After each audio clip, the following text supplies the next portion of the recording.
I'm Sergey Kachar. I'm an orthopedic surgeon. I work for Illinois Bone and Joint.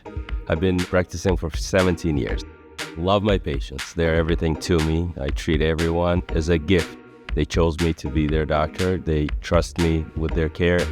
I believe that everyone should be treated like their own mother and father. I see a variety of patients. Some are kids as little as 3 years old with a broken wrist, and they vary all the way up to people who are in their 90s and even a few patients who were 100-some years old. They come in, they have different concerns. Some are very scared, some are anxious, some need to be encouraged to make better choices in the future. My job is to learn as much as I can about the patient. I don't insist on any specific treatment. For a certain patient, only one or two might work, and I help them have enough understanding about their condition, and they will make a choice. I can't imagine any other job more satisfying than what I do. I think it's a privilege. Every day is the biggest reward of my life. This medical group is very reputable.